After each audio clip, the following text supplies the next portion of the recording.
There's a particular kind of strength that looks impressive from the outside but feels suffocating from within. It's the strength of the person who handles everything alone, who never calls when they're struggling, who would rather collapse under the weight of what they're carrying than reach out a hand and ask someone to help them hold it.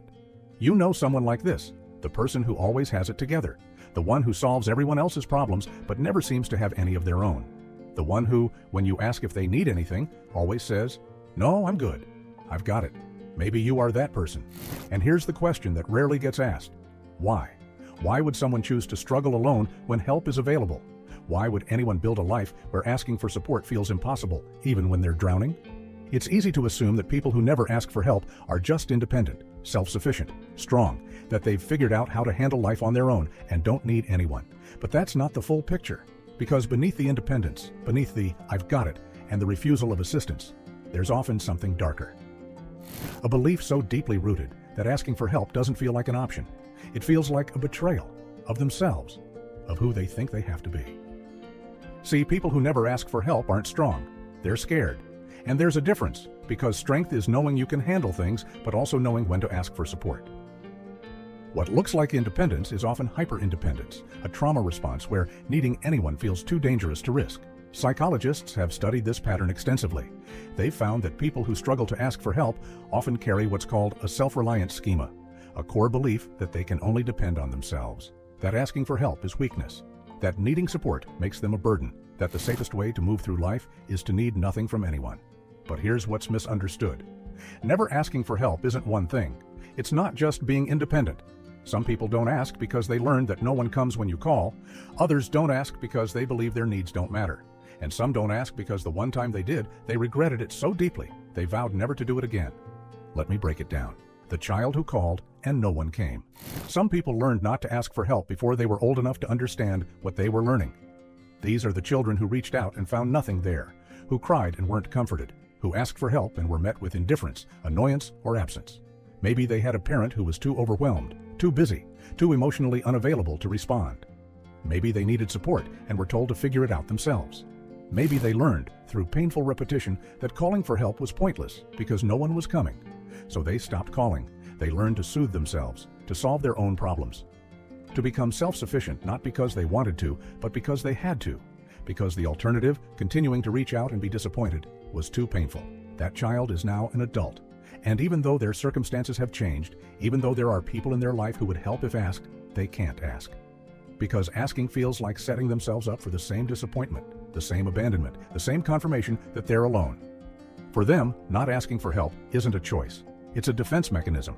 It's the scar tissue that formed around a wound that never properly healed. They'd rather carry everything alone than risk feeling that helplessness again, that moment of needing someone and realizing no one is there, the one who was punished for needing.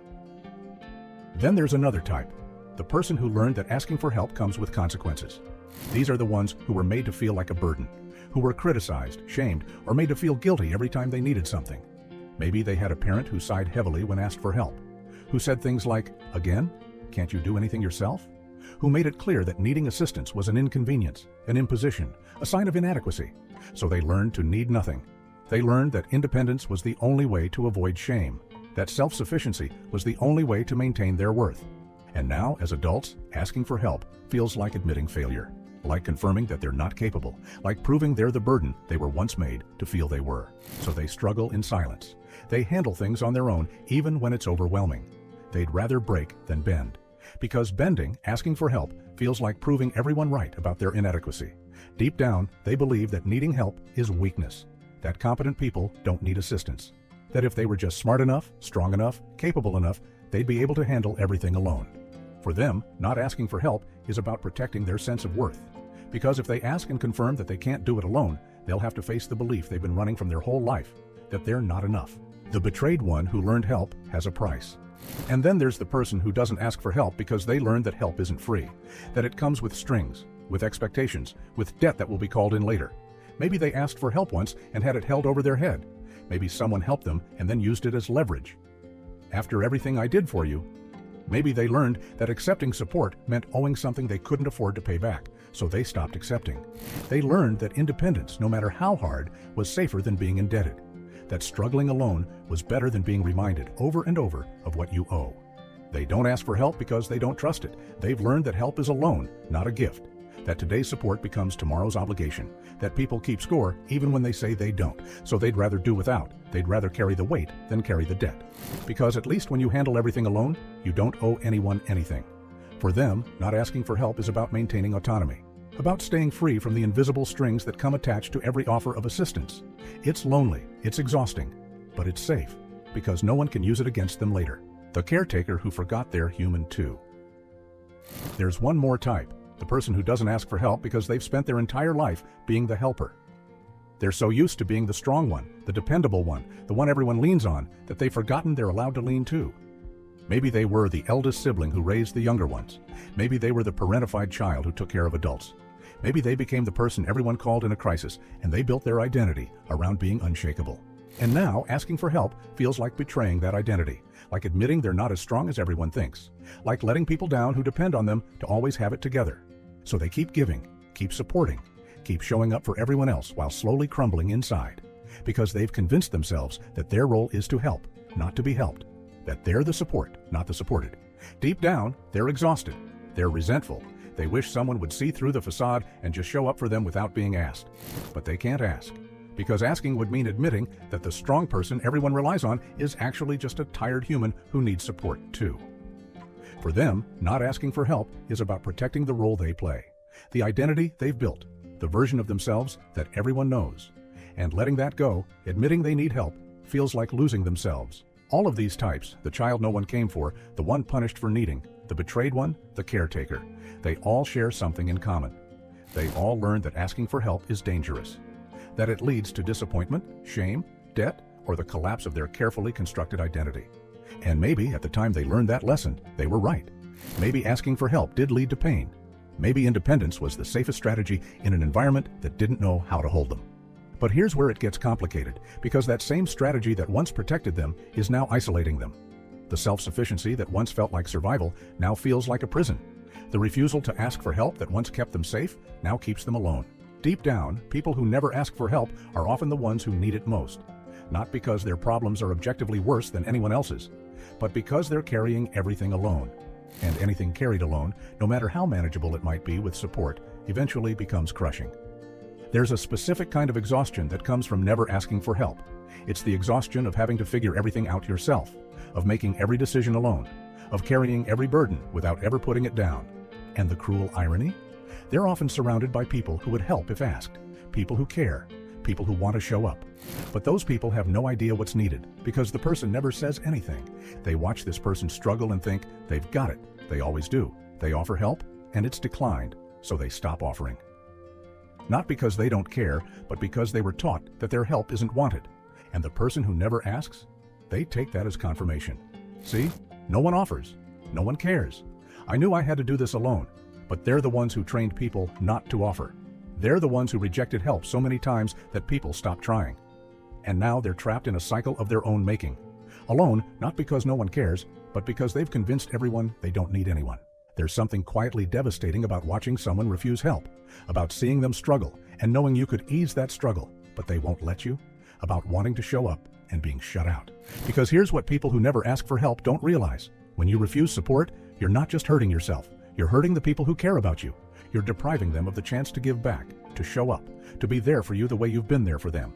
You're telling them without words that they're not trusted, that they're not needed, that you'd rather suffer alone than let them in.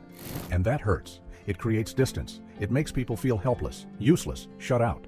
And eventually, it makes them stop trying. So the person who never asks ends up exactly where they feared they'd be, alone. Not because people don't care, but because they were never given the chance to show that they do. So what does healing look like for someone who never asks for help? It starts with recognizing that asking for help isn't weakness, it's courage, it's vulnerability, it's trust. And yes, sometimes that trust gets broken. Sometimes people disappoint you. Sometimes help comes with strings.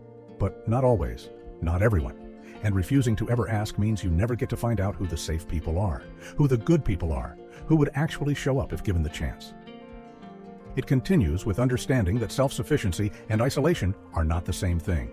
You can be capable and still need support. You can handle things and still ask for help. The two aren't mutually exclusive, and maybe most importantly, it means taking a small risk, asking for something small, from someone safe and seeing what happens. Maybe they say no. Maybe they let you down. Maybe it confirms your worst fear. But maybe they don't. Maybe they say yes. Maybe they show up. Maybe they prove that this time is different. That not everyone leaves. That some people actually want to help. And that small moment of being helped, that might be the crack that lets the light in. The proof that you don't have to carry everything alone. Here's what people who never ask for help need to hear. You're allowed to need things. You're allowed to not have all the answers. You're allowed to be tired, overwhelmed, uncertain. And you're allowed to ask someone to help you carry what you're carrying. That doesn't make you weak, it makes you human. And the people who truly care about you, they don't need you to be strong all the time. They don't need you to have it together. They just need you to let them in, to trust them enough to show them when you're struggling. Because love isn't just about being there for someone, it's about letting someone be there for you. And if you never ask for help, you never give anyone the chance to love you in that way. You've spent your whole life proving you can handle things alone. And you can. You've proven that. But just because you can doesn't mean you should. You don't get extra points for suffering alone. You don't win anything for refusing support. You just get tired, isolated, resentful. And the people who would help if you asked, they're waiting. They've been waiting. They just don't know you need them because you've never said. So maybe it's time to say it. Not to everyone, not all at once, but to someone, one safe person. I need help. 3 words. That's all it takes. 3 words that might feel impossible to say, but they're also 3 words that could change everything. Because you don't have to do this alone. You never did. You just convinced yourself you had to because that's what kept you safe once. But you're safe now. Or at least safe enough. And the people around you? Some of them are good, some of them care. Some of them would show up if you just gave them the chance. So give them the chance. Ask for help. Let someone carry something for you. Let someone show you that not everyone leaves. That not everyone disappoints. That sometimes people actually mean it when they say, let me know if you need anything. You've been strong for so long, maybe it's time to find out what it feels like to be supported instead. You deserve that. You always have. You just didn't believe it. But maybe it's time to start. If you want more videos like this, like the video and subscribe to the channel.